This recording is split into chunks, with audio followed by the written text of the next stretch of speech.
And for Dennis, there's also undergarments, which say made from linen, covering the naked flesh from the hips to the thighs, so the high priest doesn't bear guilt in the holy place and die. But there's also the Dennis Prager line of undergarments coming soon. I got to tell you, I'm very vulnerable at this moment, to be honest. I wrote an essay. For a group hug. That's funny. There are too many Englishmen here.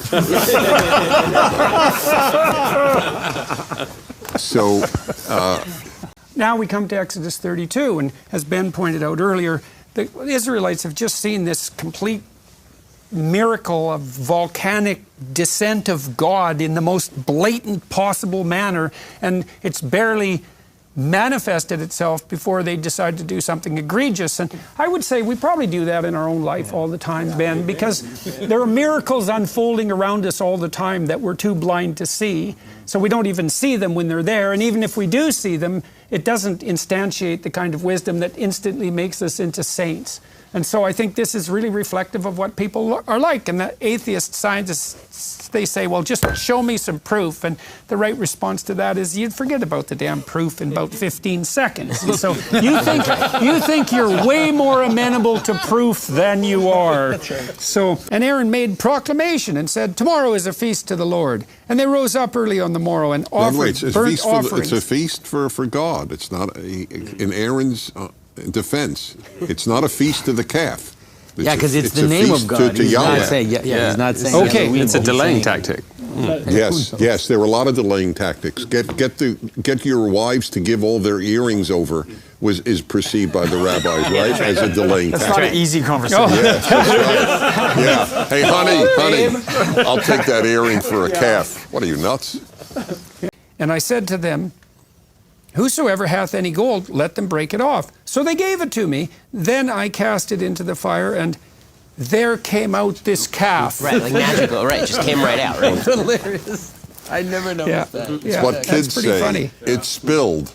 No kid has ever said, I spilt the juice. That's very important, right? Because I don't have Hebrew, so I don't know what the verb form is, but it's so often the case if you're trying not to take responsibility, use the passive voice. Just saying, what happened. Or, right. It is the passive voice. It happened of its own accord. Yeah. A friend of mine had a couple where the husband was caught out in an affair, and he said, it just happened. And the wife said, who happened it? Right. No, so that's very funny. It is reminiscent of the story of Adam and Eve. It's this ironic humor on the part of the perpetrator victim. How powerful is your God and how powerful is your covenant if 5 minutes after you got it, you guys are engaging in an orgy at the foot of the mountain in front of a golden statue? Right. Well, and that nakedness is a revelation. It does sound pretty damning when you put it that way. It is a revelation of vulnerability. Today there's shame if a college girl says, frankly, I'd rather get married than have a great career. That's shame. And so what do we make of that? Do we want to talk about the massacre? Yes, definitely. Yes, I was just going to point that out. Let's just skip over the massacre. No, let's not. So you told me to lead this people forth, but you're not telling me who I'm going with, right? You said there's going to be an angel who comes with us or a messenger who comes with us, but you didn't say it's you. Right. So I need your commitment. You're going to come with us. It's and God's like, okay. And then, like, do I know this is the real thing? But that last ask is such an unbelievable ask, right? Because he's not just saying, I want you to fulfill the original covenant, right? The original covenant is, you're going to do all these things personally for us, right? You're going to take us forth to the land, you personally, not an angel, right? It's going to be you. You're going to travel with us. You're going to be with us. And God says, okay, you got it. And then he says, but I want more than that. I want to know you. I want to know you at the deepest level. And God answers him, and he doesn't just say no, right? He actually says, I'll show you as much as you can take, basically. Right, which is what the next part is, right? The next several verses are just that. So I think maybe you should read the next few verses and finish off. Go ahead, Oz. No, the way I see it is he's negotiated and got to this point. They're back on track. But he knows, as you said, there's going to be tough days ahead. The people are still the people. So I think this is the most audacious prayer in the Bible. He is praying to know everything of the Lord that a human being can know and not die. Right, which is also a daring prayer. And it's sort of like, take me to my limits. He doesn't see the Lord face to face. And at the end, the tribute, he speaks to the Lord face to face, but he doesn't see him. By the way, whenever "no" is used, K-N-O-W, with regard to another person, it means sexual congress. So it's very interesting, and I'm not in any way implying that there's a sexual element here. We of course appreciate not. that. We appreciate that. Yeah, no. For the record, I know you all know that, but maybe For Media somebody. Matters. Well, it also- We're friends of Media Matters, Well, Dennis. Yeah, that's right. But no in that sense also means to enter into creative union with. That's why there's the sexual connotation. Fair enough. Right? And so But that part it's is powerful. It's very powerful that he Right, uses that word. right, That's right, all I wanted to right. note. The highest level of intimacy that you can achieve with another being. to know. What that really suggests is that what God wants is for us to, and this goes back to Genesis, he wants us to get stronger, and that means struggling with him. He doesn't want religion to be easy. I mean, I think that the thing that so many people who are secular think about religious people is that religious people don't think about these questions at all. Right? They act as though the question of theodicy, for example, has never come up in all of human history, right? No, why do bad things happen to good I'd people? like to offer you a proof that you'll find fascinating. I was invited to debate the head of the largest atheist organization in the U.S. in Minneapolis about 15 years ago. By the way, of course, when did they schedule it? Easter Sunday. It was so obvious why they did that. But in any event, I was very impressed that they invited me. The good news is they knew you were Jewish, so it didn't matter to you. So it was all Well, fine. right. but, yeah. I'll tell you something I did afterwards. My wife and I did. You'll find very fascinating. But anyway, so we had this debate. And I give them total credit for inviting me. They couldn't have been kinder. Unlike some religious organizations, they paid me that day. I just want to make that clear. Credit goes where it is due. And I looked at the audience at one point, about 400 atheists, and I said, would you raise your hand if you ever doubt your atheism? For example, if you've seen your child born, or any child born, or anything like, or heard a Beethoven symphony, do you ever doubt your atheism? Not one hand went up. And then I said, you think, this is based on what you were just saying, you think we religious people don't question ourselves. You don't question yourself, because every religious person I have ever spoken to, and that's thousands upon thousands, has acknowledged that they doubt their faith at times and they struggle with it. We struggle, you don't. It was a really a clarifying moment. It's legitimately embedded in the text, right? I mean, in Genesis, the name Yisrael literally means struggle with God. Right, That's right, what yeah, it means, right? right. I mean, and the whole narrative of Jacob wrestling with the angel is essentially Jacob wrestling with the problem of why do bad things happen to good people and how do I deal with that? Yep. And so, how do I orient myself to the good despite the fact that bad things happen to good people? Exactly. Right? And Why would I maintain faith under those conditions? When people act as though religion is supposed to resolve your struggle, no, religion is supposed to make you struggle. The religious way is the hard way. It's the only satisfying way, in my view. But it is a much harder way, no question. I mean, the easiest thing to say is there's no meaning to anything, so I'm not even going to bother thinking about this ever again. By the way, in verse 1, sorry, Stephen, verse 1. So we raised the question previously, was Moses wrong in shattering the tablets? And we didn't come to a conclusive answer, and there may not be. But I do think that verse 1 of this chapter suggests that God is annoyed with him for having done so. And I have two pieces of evidence. The Lord said to Moses, carve 2 tablets of stone like the first, and I will inscribe upon the tablets. I carved the first. That's right. You broke them. Now you carve them. I am not carving a second pair. I have a second proof. The words that were on the first tablets, which you shattered. There you go. Why does he add which you shattered? Just said the words that I carved on the first tablets. So I think it's fairly dispositive. God is annoyed with him. There's an interesting for having done so. and obscure tradition that I heard, and I actually don't know where it comes from, but I thought it was illuminating. It was this notion that the first tablets were made out of precious stones, that they were made out of some sapphire or something like that, and that the second tablets were made out of common stone, like granite or some kind of building stone. More base. Yeah, and that then in some ways, just like this idea of the sea of crystal, of the sea of precious stones, that the first law was very reflective and was like a jewel, but in some ways was not let's say, not enough not made in a way that you can build out of, or you can't build out of precious stones. Be hard to shatter them if they're made out of precious stone. No? This is also very. Maybe diamonds. Yeah. So 2 quick observations. The first is that Jordan's cup has had That's such a very good. starring role. In this, I feel like the cup's cupness has been contemplated like So more many thoroughly. times. Yeah, I know. I don't know From a what it business is about perspective, we're cups. going to have to auction it off. That's right. It's the holy grail, this thing. The Holy Grail. 30. Okay, yes. 35:3. You shall kindle no fire throughout your habitations upon the Sabbath day. I just want you to know this is why I don't smoke my cigars on the Sabbath, because of the banning of making a fire. It is. That is one of my great sacrifices, and this, you're big. We all appreciate no, that. I want you to appreciate it. If you Right. don't love cigars, you really don't appreciate it. It's his empathy without real empathy, and I can handle it. You're But also I- limiting your carbon dioxide output and your Okay, particulate yeah, I production. know, So I we know. appreciate that too. Dennis is really big on Juuls, though, on like the smoking of the Juul cigarettes, which are smokeless. Oh, on- JUL, yeah, that's Yeah, right. No, that's a separate. That truly is a separate. No. But in all seriousness, that is why I don't smoke my cigars on for those 24 You hours. smoke them But- every other day? Yeah, every other day. Absolutely, it's a mitzvah. Religiously. Every other day. Yes, it is a merit it is to my merit that I do. No, well, I just want you to know, since you've asked. So the oldest World War II vet died just a couple of years ago, at I think 106. A black veteran in Texas. He was asked at 105, "What is the secret to your longevity?" Dallas Morning News, you can look it up.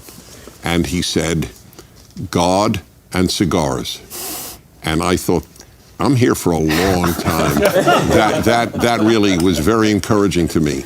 I just do want to say, though, that this is very powerful. You are, and Ben, you'll find this of interest because of our mutual Orthodox background. There is no ban on lighting a fire on any other holy day. The rabbis extrapolated, but it is not in the Torah. And I worked very hard on this in my commentary. And I am convinced that the reason for this very archaic sounding law is because outside of the creation of a human being through intercourse, there is no ex nihilo creation that humans can engage in like making a fire. There is no fire, and then there is fire. Water becomes ice, trees become a house, everything becomes something. Fire is from nothing. We don't light a fire, I am convinced, on the Sabbath, because we are imitating God, who stopped creating on the Sabbath, and this is our way of imitating God by not creating on the Sabbath, not lighting a fire. I think there's a great overriding lesson, at least as I've studied numbers all of my life. First of all, on numbers, when people ask, what does it refer to, numbers? I go, numbers of complaints. So that helps that part. Just a little biological interlude. I was talking to Temple Grandin, who knows more about herd animals than anyone else in the world. You know that cows have natural leaders, and that cowboys who know their herds, they move the leader, and all the cows follow. And then, you know, if you take your cows on a long trip, imagine you numbered them in sequence when they pass through a chute, and they just do that of their own accord. Then you take them like on a 3-month trek, and you run them through the chute again, they'll run through the chute in the same order. So there's a natural hierarchy of leadership, and that the cows who are leaders have, now I don't remember what the set of distinct physiological characteristics are, but they have a set of distinct physiological characteristics, and all the cows know who the leader is. Usually. Yeah, charisma, that's right. Their face shines. Yeah. And Moses gat him into the camp, he and the elders of Israel. And there went forth a wind from the Lord, and brought quails from the sea, and let them fall by the camp, as it were a day's journey on this side, and as it were a day's journey on the other side, round about the camp, and as it were 2 cubits high upon the face of the earth. It's like Quail City, man. Yeah. By the way, on just, you mentioned, what was it, misremembering the past? Yeah. What was the term you used? That's Or essentially it. misrepresenting the past. So I'll just tell you a great Soviet, the greatest humor I've ever known is Soviet dissident humor. Because, and I spent a lot of time in the Soviet Union, and so this is my favorite humor. So here was a great line in the Soviet Union, and it was this: in the Soviet Union, the future is known. It's the past which is always changing. Yeah, right. For the Christians here, my Christian friends frequently note the sin of pride. That is, it's a big sin in Christendom, if I'm not mistaken. So does this verse in any way bug you, that he was the humblest man on the face of the earth? You mean because Does that suggest, I mean, how many people, if you heard someone say to you, I am the humblest man on earth? Well, it's not. He's not. Well, I guess you're right. Well, he's what do you mean supposedly Moses writing is the not text. saying That's that? called a These humble are- brag. These are the because he's 5 supposedly books of the Moses. author. Right. That's why. No. Yeah, We're assuming and Jew- it's God's judgment. Okay, but the Right, traditional. Is that the way? I know. I never thought of it that way. Yeah. It's in It brackets. is a very interesting way to think St. about Paul it. editorial comment. Because the traditional Jew and Christian believe that God dictated this, as it were, to Moses. So when Moses hears, let's say that happened. So Moses hears, I want you to write that you're the humblest man on the face of the earth. And so does Moses go, well, I'll tell you the truth, I feel a little awkward writing that line. I mean, isn't that a fair question? It's a comical question. It's a comical It's a comical question. I'm going to move past the comedy into the spies of Canaan. And Ben, oh yes, Ben, thank you for coming. We're going to lose Mr. Shapiro tomorrow, which is a great loss, but we've been very pleased to have him here. And No, the Sabbath dictates. So. precisely. He's going to abide by the dictates of the covenant, unlike the rest of us heathens. And So here's a great story that illustrates the power of tzitzit, for the fringes. And it's amazing that it's even in the Talmud, because you would think of it as rather turgid or very scholarly and pious. So it has to do with a young man who was a Torah student, and apparently he went one day to another town to visit a prostitute. And as he was in front of her, he began undressing. And the Talmud says, as he got to his fringes, the tzitzit, they flew up and smacked him in the face. At that point, he remembered why he is wearing the fringes, and he put his clothing back on. And the prostitute said to him, do I not find favor in thine eyes? It was a very cultivated prostitute. and he said, no, you do very much, but I am reminded by the fringes how I should act. She was so impressed, the Talmud says, she converted to Judaism, and they lived happily ever after. Is that a great story? all right. What book do you read? Where do you put your attention? Well, when Where I do you put want to, your what attention- restaurant do you want to go to? They have an answer. It's interesting.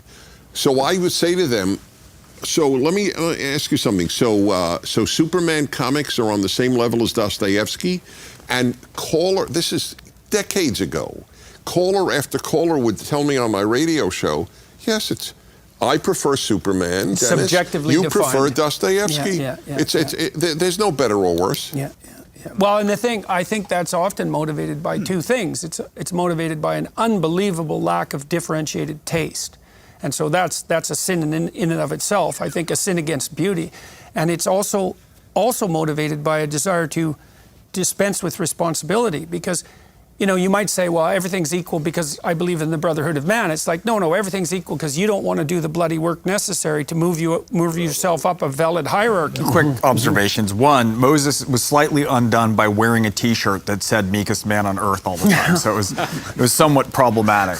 To bounce off what Douglas said about the fratricidal, Metternich said very famously at the time of the French Revolution that when he saw what the French brothers did to brothers, if he had a cousin, he said, if he had a brother, he said he would call him cousin. Right. So you say narcissism, right? So what do you do when that is a condition that's cultivated by the culture and people are young and they're occupying that space? Fall into the pit and earth slams shut. I have a question, because there's a terrifying notion that's baked into this, and I'm curious what your take on it is from the interpretation you've given, which is if Moses is the meekest man on earth, and even he has this sin of pride, then No, it wasn't a sin of pride. Well, it was okay, go ahead. Well, okay, so let's say it's a sin of overstepping his boundaries and claiming glory for himself rather than taking it from God. Even though that's not what he meant. They just said, this is right after Korach's rebellion. They just said, you're no better than anybody else. So he says, oh, really? Watch, we'll get water out of this rock. He didn't mean to say we, not God. Rather, we, not you. But it didn't matter. It came out as we, not God. But you really think Moses got gypped in this whole thing? Like Moses really But that's not just a doesn't slip deserve of the this. tongue. That's right. You're right. Doesn't deserve. Is that what you said? Yeah, you think Moses doesn't deserve what God gives. Oh, no. He doesn't deserve it, but God was right. Because had he gotten away with that and gotten them into Israel, they would have worshipped him. That's why he's buried where no man can find him, so that he will never be worshipped. He really is pro-Moses. That's Yes, for that's sure. right. And pro-God, by the way. I just want to make that clear. Dennis, to be clear though, so you're saying it literally was a slip of the tongue? Yes. But an understandable one in light of what they had just said. Oh, you're no better than, oh, really? No So you better? don't think- Watch, we'll get water out. So there's nothing about his claim, because Jonathan's interpretation is a little bit that he's bringing the glory to himself, right? And He so is, that's but it wasn't the yes, he But is, you say but he not, didn't mean to. not So your vis-a-vis point- God, vis-a-vis them. Yeah, but Your point is, even if he does it inadvertently, That's correct. it's so egregious an error that he doesn't get to be. Right, so here's Prager's theory on life. God does not punish us in this life for bad things. He punishes us for foolish things. Oh. The bad is punished in the next world. The foolish is punished But I think that in this world. if you take the biblical That's the way narrative, life works for most of us. The Hitlers of the world don't get punished in this world. But we, at this table, we get punished for foolish things because we're not an evil group. I mean, that's fair to say. So far. In another part of the Mediterranean world, in the ancient Mediterranean world, the great theatre of Epidaurus is right next to the site of Asclepius. Now, isn't there something about the healing power of a imaginative tradition that is engaging with the human condition and with human suffering? And we've seen a great deal of suffering, a great deal of conflict, a great deal of failure in this text. As Greg was saying, the failures of the Israelites are egregious. And yet, what comes out of this text but this affirmation, this celebration of life? At Athens, the great theater where the tragedies were held, is just outside the temple, just down the mountain. And so the Athenians had this temple that was associated with this kind of pristine rationality, but right allied with that was the idea that the divine revelation was somehow deeply allied with the dramatic presentation of a sequence of tragedies. And so I think originally it was in fact the amphitheatre itself was a site of worship. It was where the goat was sacrificed to Dionysus in the annual Dionysia. I think tragedy means, goat song, doesn't it? Goat song, yep. So it emerges out of this religious ritual, in effect. It's also a good heavy metal band name. Yeah. Goat song. all right.